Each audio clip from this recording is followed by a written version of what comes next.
Aí então, por causa da apostasia, vai ser revelado o homem da iniquidade. Isso é extraordinário.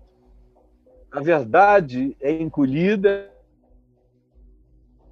e manifesta o homem da iniquidade que se levanta contra tudo que se chama Deus. Se chama Deus quando é Deus, se levanta contra o Deus verdadeiro, a palavra do Deus verdadeiro, o evangelho do Deus verdadeiro, o verdadeiro culto em espírito e em verdade, não é qualquer culto. Porque esse homem da iniquidade gosta de cultos, gosta de religião, ele não gosta do evangelho, ele não gosta do culto em espírito e em verdade. Ele gosta de se assentar no lugar de onde ele pode falar em nome de Deus e as pessoas ouvirem o eco da voz dele como um eco fundado, baseado e validado por Deus. Por isso é que ele se ostenta como se ele fosse o próprio Deus. A palavra de Deus é ouvida como saindo da boca desse homem. Nós tivemos um experimento desse agora nos Estados Unidos, quando o presidente americano foi ungido pelos cristãos como um apóstolo, como um Dario, como um Ciro, como um libertador, como aquele que tinha, de fato, a palavra de Deus para esse tempo, para a igreja. O que ele dizia, a igreja apoiava, para vocês verem como a apostasia pode nos levar a uma loucura. E foi só um ensaio para nos mostrar como é fácil. Como aqui no Brasil é apenas um ensaio para nos mostrar como é fácil acontecer. É simples. E aí, eu quero chegar no verso 7, logo, onde, antes disso, Paulo diz: não vos recordais de que ainda convosco eu costumava vos dizer estas coisas, lembrar exatamente o que ele disse anteriormente, que agora sabeis o que detém a manifestação final desse homem da mentira. Vocês aí de Tessalônica já sabem que ele se manifesta tanto mais quanto espiritualmente aquilo que a gente chama de Igreja de Deus der lugar oficial a ele como representante de Cristo no mundo. Quanto mais quanto houver a fusão da igreja, que lá em Tessalônica era pequenininha, mas espiritualmente tinha um poder enorme, porque essas coisas não são avaliadas pelo poder ou pela importância política do grupo, mas sim por aquilo que o grupo, não importando o tamanho, passe a declarar, porque esse grupo, teoricamente, é um grupo que representa o corpo de Cristo. E esse corpo de Cristo nega a verdade, abraça a mentira e passa a declarar e a validar esse outro espírito. Pode ser um grupo pequeno, mas o poder espiritual dessa validação desse outro espírito é extraordinariamente forte. Tão forte que Paulo diz que, enquanto isso não acontece, esse poder maligno desse homem da iniquidade é detido. Ele aparece, mas aí a verdade se levanta e ele vai. Ele aparece, mas a verdade se levanta e ele encolhe. Mas vai chegar uma hora em que ele vai aparecer e não vai ter mais verdade para combatê-lo, para enfrentá-lo. E aí ele vai tomar conta de tudo. Paulo diz: com efeito, o espírito, esse espírito dessa iniquidade já opera no mundo, já está em operação. Estava nos dias de Paulo. Imagina, depois dessa sucessão de loucos, loucuras e mentirosos dos últimos 2000 anos, especialmente dos últimos 1700 anos, como esse espírito não opera profunda, grandiosa e imiscuidamente em toda a Terra, em todo o planeta. Esse espírito, esse mistério da iniquidade já opera. Paulo chama de mistério da iniquidade essa presença, essa sombra inafastável, contínua, opera na terra e aguarda somente que seja afastado aquele que agora o detém. Paulo está escrevendo aos Tessalonicenses, não tinha nenhum poder político brigando contra Roma. E ele, obviamente, está pensando que esse homem da iniquidade vem de Roma, porque nos dias dele, ele estava experimentando, ele tinha crescido sob Tibérios, ele tinha conhecido o poder de Herodes o Grande, e depois dos Herodes que o sucederam, ele conheceu todas as histórias. Ele agora estava sob o poder de Cláudio. Logo depois ele iria enfrentar a loucura de Calígula e Nero, quando ele morreria. Então, para ele, esse era o homem da iniquidade que haveria de se manifestar, ou eventualmente era alguém que iria saber aquilo que ele chamava de igreja e de corpo de Cristo. Poderia ser, mas mais provavelmente na mente dele ele estivesse pensando no imperador romano. Ele não estava pensando que o mundo ainda iria durar 2000 anos mais. Ele não imaginaria que no século XVI haveria uma coisa chamada de reforma protestante, que pensaria, à época, que o Papa era o anticristo, assentado no trono de Deus, no caso do trono de Pedro, conforme esse mito assim construído. De lá para cá, tantas outras loucuras aconteceram. O próprio Hitler, com todo o apoio da igreja protestante alemã. Imagina quantos homens da iniquidade já foram candidatos a essa manifestação. E os nossos contemporâneos, que estão aqui com apoio da igreja, com apoio dos pastores, com apoio dos crentes. Os crentes quase todos, a maioria de vocês, muitos de vocês. O que eu estou dizendo aqui que é evangelho puro, conforme o texto e o contexto e a história, guardando as proporções com o tempo e a hora, ouvido pela maioria. Eu é que sou aquele que soa como anunciante da apostasia, para vocês terem uma ideia de como tudo se inverteu, como tudo se corrompeu. Eu, pregando o evangelho com toda a sua crueza, sou o apóstolo. A maioria grita diferente, o que é um sintoma extraordinário para quem quiser não perder a lucidez, quem quer que queira continuar a pensar com as categorias do Evangelho de Jesus. Então ele diz, com efeito, o mistério da iniquidade já opera e aguarda somente que seja afastado aquele que agora o detém. Aquele que agora o detém é um poder que nos dias de Paulo não era um poder político ao lado de Roma, brigando, confrontando, segurando. Não. Paulo não tinha essas ilusões. Para ele, essa era uma luta espiritual. Ele mesmo tinha dito aos Efésios que a nossa luta não é contra a carne, não é contra sangue, não é contra essas coisas, mas sim contra principados e potestades, contra os dominadores deste mundo tenebroso, contra as forças espirituais do mal nas regiões celestes. E ele sabia que aquele grupinho lá de Éfeso, o menor que fosse, era um grupo que estava ensinando sabedoria a principados e potestades nas regiões celestes.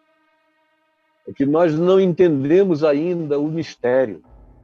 Como a presença lúcida do amor, a presença lúcida do evangelho, a presença lúcida da fé, a presença dessa consciência que entende e discerne o mundo espiritual e que provoca as dimensões espirituais com a sabedoria do Evangelho. Como agora aqui, eu estou nesse quarto, nessa biblioteca, nesse escritório da minha casa, sozinho.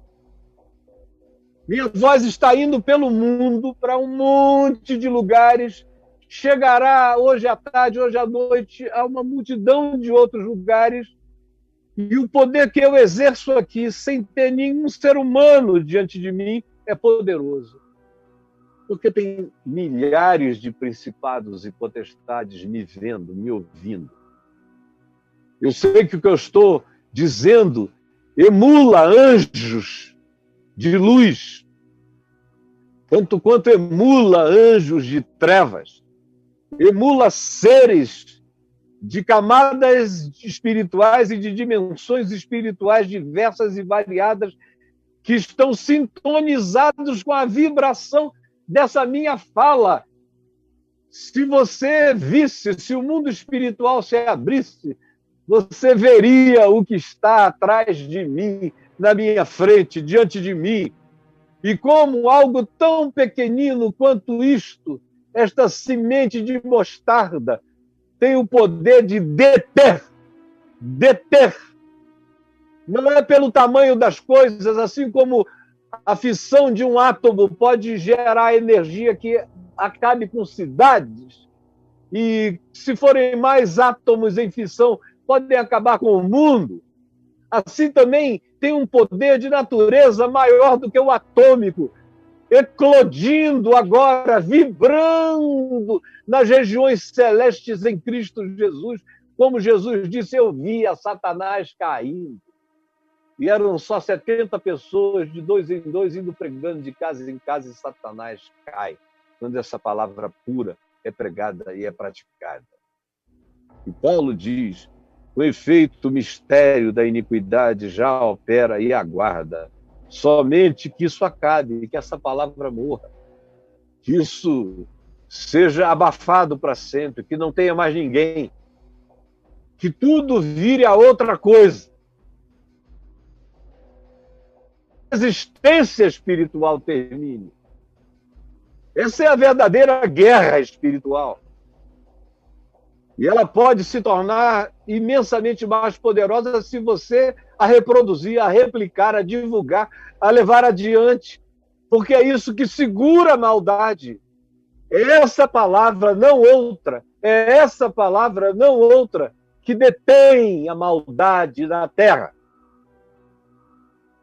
E Paulo prossegue, dizendo, então, quando isso for removido, quando isso parar, quando a apostasia engolir o evangelho definitivamente e não houver mais a coragem que bota a cara dentro do inferno e anuncia a vitória de Jesus, quando isso tudo for engolido pela mentira da apostasia, então abrir-se-á o espaço para que se manifeste, para que seja revelado o iníquo, mais iníquo do que você jamais viu. Hitler é sacristão desse cara, e ele não vem necessariamente fazendo o mesmo tipo de obras, de realizações que Hitler praticava.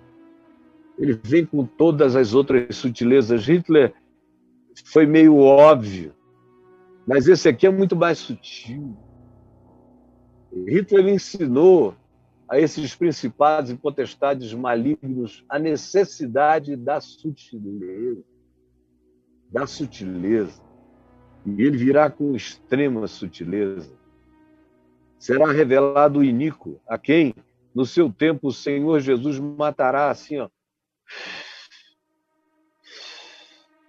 com o sopro da sua boca.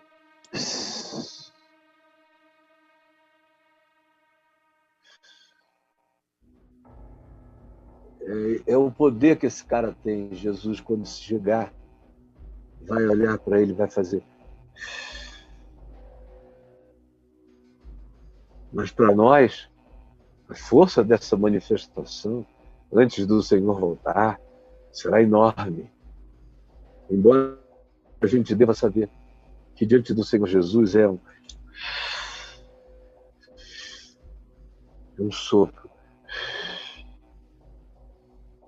E ele morre. Quando o Senhor vier e o destruir pela manifestação da sua vida. Mas fique sabendo sobre esse ser. E a gente tem visto que seres eleitos, bancados pela religião, podem produzir de maldade no mundo. Imagina quando não forem mais os ensaios e for a coisa em si, e for a realidade aqui descrita.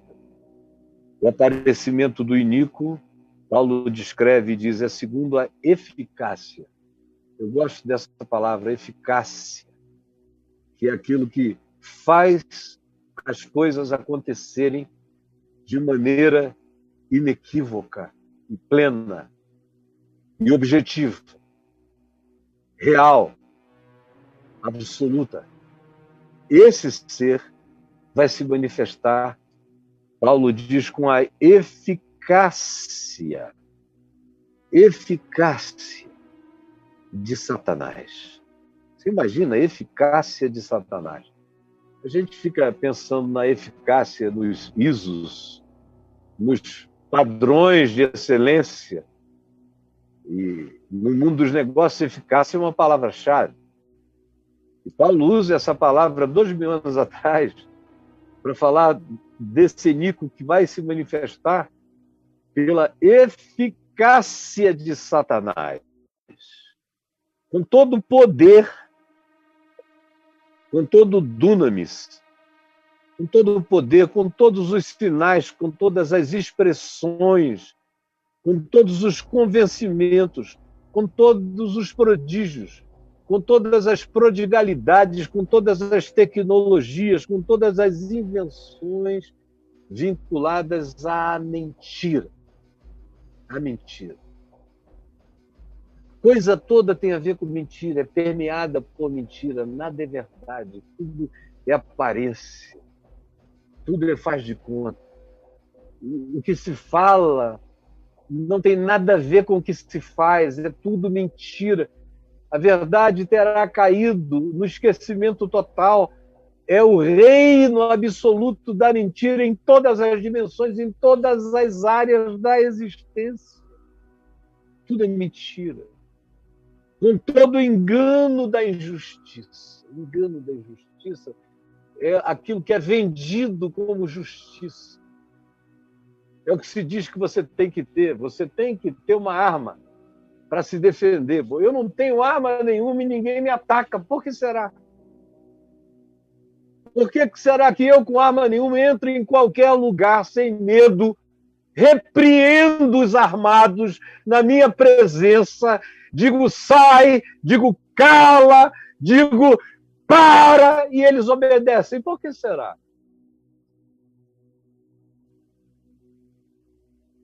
A igreja de Deus não precisa de armas, precisa de poder do Espírito Santo, precisa de autoridade, precisa andar sem medo, precisa de coragem, precisa de coerência, precisa de honestidade, precisa de sinceridade, precisa de sabedoria.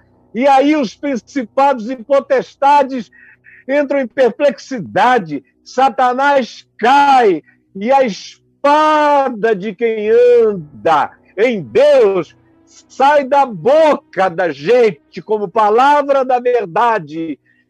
Quem anda vestido com essa couraça da justiça, quem carrega a palavra de Deus como espada na vida, seja como defesa, seja como ataque. Quem está cingido da verdade e carrega o escudo da fé e tem o capacete da salvação na cabeça, não precisa de mais nada, basta viver conforme o Evangelho é na sua simplicidade. Eu via Satanás caindo, eu tenho visto Satanás cair. Desde a minha juventude eu tenho visto cair. E cada dia mais essa coragem da minha força e da minha resiliência no Espírito Santo só aumenta. Só cresce. E não é papo furado. É vida. Faz 50 anos atravessando o Hades, sem medo, no Evangelho. E o farei até o último dia da minha vida, porque eu sei que o poder está aqui, ó. O poder não está longe de mim, o poder está aqui. E aqui não é a eficácia de Satanás, é a eficácia de Cristo Jesus. É a eficácia do Espírito Santo. É a autoridade de Jesus, que quando perguntaram quem é Jesus, ele disse, sou eu, e todo mundo caiu para trás, conforme diz João, lá no Getsêmani, os que foram prendê-lo. Quem é? Quem é Jesus? Sou eu. E todo mundo caiu por terra. Essa é a autoridade desarmada, poderosa, apavorante. Apavorante. Quem anda assim é apavorante. E aqui se diz que esse iníquo vai se manifestar segundo a eficácia de Satanás com todo o poder, sinais e prodígios da mentira e que com todo o engano da injustiça, que é transformar o que deveria ser justiça em mentira, em ludíbrio. E as pessoas vão crendo não mais na palavra justa e verdadeira, elas passam a crer no engano da injustiça, na ideologia da mentira, nos anúncios da mentira, nas criações da mentira, nas news da mentira. Fake news. Fake news é como a gente chama hoje o engano da injustiça diante de nós, que vai crescer enormemente. E que é engano, assim, para os que perecem, não é para todos. Mas tem gente para quem esses anúncios, esse tempo, essa palavra vai engoli-los. Eles já estão propensos, já estão na apostasia. Quando isso chega, eles são engolidos, levados. Eles creem. Porque não acolheram, está aqui a razão. Você pergunta, mas por que, Caio?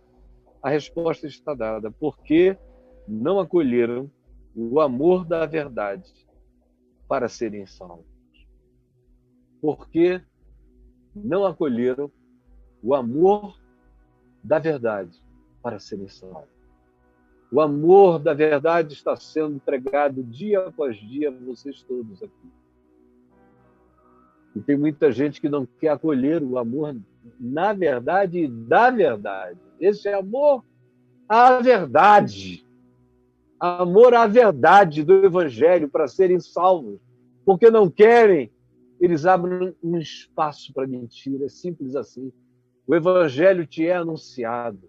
Você fecha e bloqueia o coração, você abre espaço na mesma medida e na mesma proporção, no mínimo, para que a mentira ocupe lugar na sua mente, no seu coração, nas suas emoções. É o que o Evangelho ensina. Por quê? Porque não acolheram. É para acolher a verdade. Não acolheram. Antes, preferiram o engano, a injustiça. Porque não acolheram o amor da verdade para serem salvos. Não acolheram, não abraçaram. É por este motivo, presta atenção, a gente não acolhe o amor na verdade, aí se diz, é por este motivo, porque a gente se bloqueia. A gente prefere a mentira, que a gente se torna apóstata na prática. É por não acolherem, é por este motivo de não acolherem o amor na verdade, que Deus lhes manda, lhes envia a operação do erro. Na verdade, aí começam a vir as hordas de mentiras e pregadores da mentira, menseiros da mentira, ideologia da mentira, representantes da mentira, políticos da mentira, dissimuladores para todos os lados. Por esta razão é que Deus lhes manda a operação do erro, para darem crédito à mentira. Não acolhe a verdade, o erro lhes vem. E eles que não deram crédito à verdade, agora darão crédito ao erro, ao engano, à apostasia, à mentira, a fim de serem julgados todos quantos não deram crédito à verdade. Antes, pelo contrário, deleitaram-se. A palavra é chocante. Deleitaram-se, tiveram prazer na mentira, entregaram a alma à mentira. A palavra verdadeira não é acolhida, mas eles acolhem e se deleitam na mentira. Tem muita gente que se diz cristã no mundo inteiro e que tem se deleitado na mentira. Essa palavra que eu estou dizendo aqui dá coceira nos ouvidos, angustia uma quantidade enorme de gente que deliberadamente diz: eu não vou lá não, não vou, eu não quero me perturbar com o Caio. Aí eles dizem que é o meu cabelo, que é a minha roupa, que é um convidado ou outro com quem eu converso na maior liberdade de ser, e eu evangelizo todo mundo, quando não é aqui direto, é depois do particular, enfim. Mas eles dizem, arranjam pretextos, não é por nada, é porque eles não suportam a palavra da verdade, que é anunciada sem nenhum recurso de titubeio ou claudicância, é direta, é no coração. E aí, por não darem crédito à verdade, eles dão crédito à mentira e acolhem e se deleitam na injustiça. E eu termino lendo o que está entre os versos 13 e 17, porque o meu tempo se esgotou. Eu quero ler, então preste atenção. Só isso que eu peço. Eu iria explicar, mas não há tempo para tal. Então, eu vou ler. Verso 13 diz: entretanto, devemos sempre dar graças a Deus por todos vós, irmãos, amados pelo Senhor, por isso que Deus vos escolheu desde o princípio para a salvação, pela santificação no Espírito Santo e na fé, na verdade, para o que também vos chamou Deus mediante o nosso Evangelho, mediante esta pregação, Paulo diz, que vocês estão ouvindo, para alcançarmos a glória de nosso Senhor Jesus Cristo. Assim, por causa disso, porque é assim, porque vocês sabem disso, permanecei firmes, guardai as tradições, que aqui significa o ensino apostólico, guardem o ensino do Evangelho, o ensino dos apóstolos, nada além disso é o que Paulo está dizendo aos Tessalonicenses. Guardem o que vocês aprenderam. Não era tradição como a gente entende, porque não tinha nem tempo para ter tradição de nada. E o Evangelho nunca ensinou a guardar tradições. A tradição aqui é o que foi dito, é tradição mesmo, é o que foi passado. E o que foi passado? Foi a oralidade do ensino do Evangelho puro, segundo Jesus tinha vivido e praticado, porque não tinha Evangelho de Marcos, não tinha Evangelho de Mateus, não tinha Evangelho de Lucas, não tinha Evangelho de João, não tinha Evangelho nenhum, só tinha o ensino de Paulo, de Pedro, de alguns outros apóstolos, ou de gente que tinha sido contemporânea, que ensinava a palavra, como Barnabé, como Priscila, como Áquila, como alguns outros que Paulo menciona em Romanos 16, que estavam em Cristo antes dele, que eram notáveis entre os apóstolos, e alguns deles eram, inclusive, seus parentes. Essa é a tradição. Não são livros, não são catecismos, não são catequeses, é a oralidade intacta do ensino de como Jesus fez e ensinou. Aí ele diz: guardem isso, guardem esse ensino, guardem essa palavra, essas palavras que vos foram ensinadas, seja por oralidade ou seja por epístola nossa, porque até então ninguém tinha escrito nada, só Paulo, seja por epístola nossa.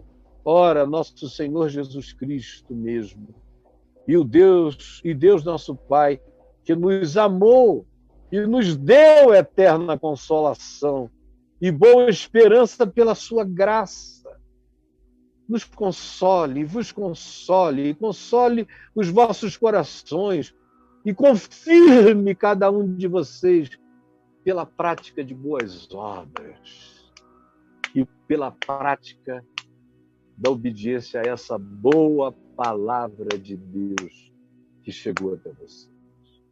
É o que eu deixo aqui agora, na mesma esperança de todos os que me ouviram. Senhor Jesus, que essa palavra cresça, seja compartilhada, E que os ouvidos hoje fechados, os ouvidos mocos, os corações empedrados, deem espaço para que a mentira seja vencida pela palavra da verdade, para que essa apostasia que está entre nós inequivocamente seja adiada na sua expressão final de maldade no meio de nós, aqui neste país e em qualquer outro, aonde essa palavra esteja sendo ouvida. Levanta gente sem medo, gente com coragem, gente com disposição para botar a cara para fora, para viver, para apanhar, para sofrer, para ser maltratada pelo Evangelho, sem medo das consequências. É o que eu te imploro, que aconteça hoje e que aconteça com muitos, que sejam arregimentados em fé, na coragem do Espírito Santo. É o que eu te peço em nome de Jesus. Amém.